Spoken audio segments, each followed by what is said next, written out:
అది అక్కడ రాసింది. కానీ ఎందుకు ఎందుకు చెప్పి కాదు, ఇంకా పరిశీలించడానికి కూడా ముఖ్య పాయింట్ ఏంటంటే చెప్పండి మీరు కొంచెం ఆలోచన చేస్తేనే కొంచెం నిద్రలకి బయట వస్తారు, నా మాటలు వింటారు. అందుగురించి మిమ్మల్ని అడుగుతూ ఉంటారు, ఎందుకు చెప్పిండు దేవుని? Okay right. ఇంకా బ్రదర్ మీది కూడా రైట్. ఇంకా నీళ్ళు అవసరం ఉండే, నీళ్ళు అడిగింది కాబట్టి నీళ్ళు తెచ్చుకుని తాగేసేది ఉండే, కానీ అప్పం ఎందుకు తెలియమన్నాడు నాకు చెప్పాను. అప్పటిదాకా నేను నీళ్ళు తాగుతాను.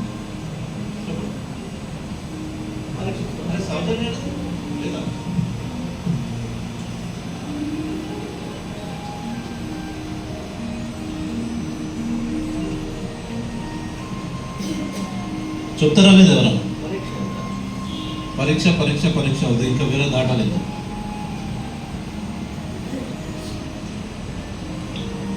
బైబిల్ చదువుతున్నారా? ఎందుకు చెప్పిండొచ్చు? దేవునికి తెలుసు విధవరాల దగ్గర కరువు ఉందని. హల్లెలూయా. విధవరాల పరిస్థితిలో ఉందని దేవునికి తెలుసు. ఆ పరిస్థితి నుండి దేవుని యొక్క ప్రణాళిక ఉంది, ఆమెను బయటికి తేవాలని దేవుని యొక్క ఉద్దేశం ఉంది. హల్లెలూయా. మనం ఎప్పుడైతే దేవునితో అంటుకట్టబడి ఉంటామో, మనము దీవించడం పక్కన పెడితే అనేకుల జీవితాల్లో దేవుడు కార్యం చేయబోతా ఉన్నాడు. హల్లెలూయా. మనం ఎప్పుడైతే దేవునితో కట్టబడినప్పుడు మన కుటుంబాలను దేవుడు దీవించబోతా ఉన్నాడు, మన కుటుంబాలను రక్షణలో నడిపించబోతా ఉన్నాడు దేవుడు.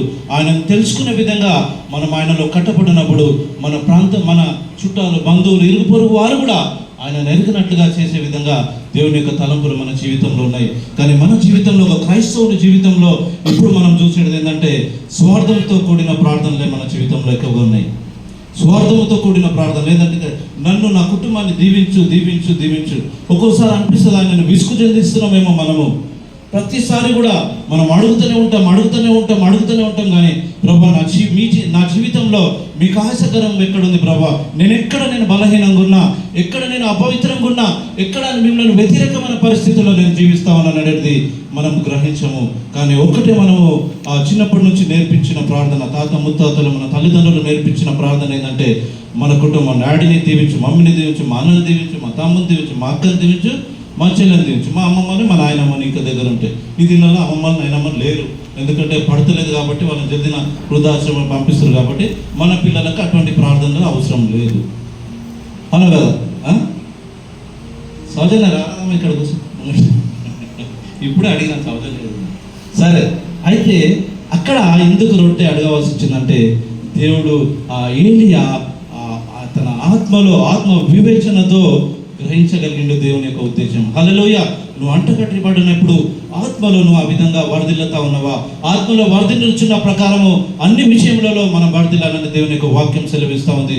దేవుని ఆత్మ ద్వారా తెలుసుకున్నాడు ఏలియా తన జీవితంలో అది ఉందని. నీళ్ళు తెమ్మంటే నీళ్ళు తెచ్చేసి తాగేసి ఆ విధవరాలు వెళ్ళిపోతుండేనేమో బహుశా. కానీ దేవుడు ఆయనకు బయలుపరిచినాడు.